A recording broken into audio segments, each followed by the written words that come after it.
माननीय सदस्य श्री आगा सैयद मेहंदी जी।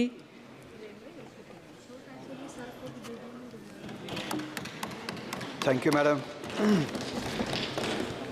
मैं आपके ज़रिए से इन एजुकेशन के ग्रांट्स के हवाले से जो डिस्कशन हो रहा है इनमें पार्टिसिपेट करते हुए आपके ज़रिए से पहली ये बात ऑनरेबल मिनिस्टर की नोटिस में पहुंचाना चाहूँगा कि जो नीट का एग्ज़ाम होने वाला है, शायद 11 अगस्त को नीट का एग्ज़ाम हो रहा है, उसके लिए इनने बच्चों के सेंटर्स जो है वो आउटसाइड स्टेट्स रखे। हर एक स्टेट से इस तरह की शिकायत आ रही है।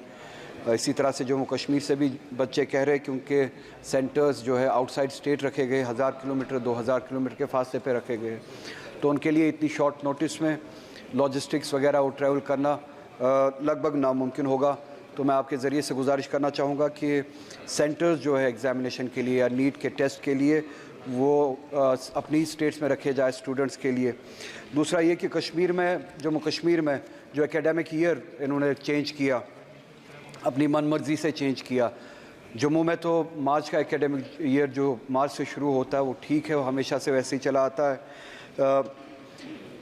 कश्मीर वैली में वेदर के लिहाज से हमारी जो एनुअल वैकेशन होती है वो विंटर वैकेशन होती है, और हमारा एकेडमिक ईयर जो ही शुरू होता है तो उसके इमीडिएट बाद ही हमारा ईयरली वैकेशन शुरू हो जाता है। तो जो वैकेशन का जो पर्पज़ होता है वो सर्व होता है, क्योंकि हमारे विंटर्स प्रोलॉन्ग्ड होते हैं, हमारी समर वैकेशन नहीं होती है, हमारी ईयरली वैकेशन जो है वो विंटर वैकेशन होती है।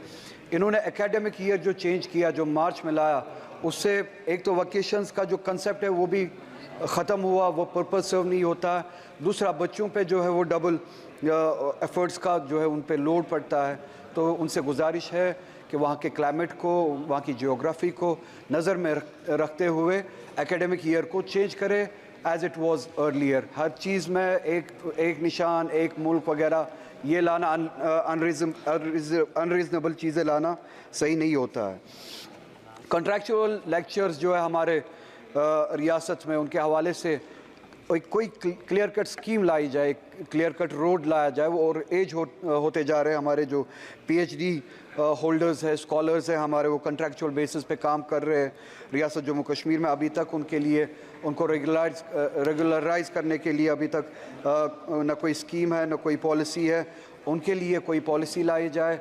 और एज हो रहे हैं बहुत सारे, और एज हो चुके हैं, उनकी सर्विसेज को रेगुलराइज किया जाए और उस हवाले से काम किया जाए। इसी तरह से माइनॉरिटीज़ के हवाले से जो अभी बात हुई, यहाँ पे जो स्कॉलरशिप्स थी, फेलोशिप्स थी, जो यहाँ पे सपोर्ट और एड मिला करता था, वो या तो बंद किया गया है या 90% के ट्यून तक, 90% के हद तक वो जो फंडिंग कम की गई है। 10 स्कीमें ऐसी है जिससे माइनॉरिटीज़ पूरे मुल्क में फ़ायदा उठाती थी।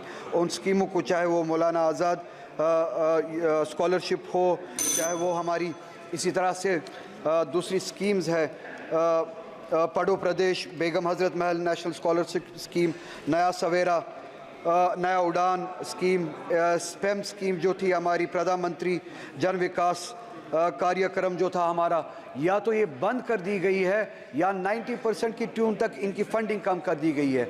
ये माइनॉरिटीज़ के साथ ज़्यादती है। ये चाहते हैं कि माइनॉरिटीज़ ना पढ़े, उनकी एजुकेशन के हवाले से ये एक जंग लड़ना चाहते हैं माइनॉरिटीज़ के साथ, जो सरासर नाइंसाफ़ी है। मैं आपके हवाले से गुजारिश करना चाहता हूँ इस पॉलिसी से बाज आए। जो माइनॉरिटीज़ पीछे रह चुकी है उनको एजुकेशन में सपोर्ट किया जाए, फंडिंग की जाए, उनका हाथ पकड़ा जाए ताकि वो आए, इस मुल्क में कंट्रीब्यूशन करे और पढ़ लिख के अपने सही मुकाम तक पहुँचे। मैं आपका शुक्रिया अदा करता हूँ ये वक्त देने के लिए madam spokes chairperson. Thank you so much.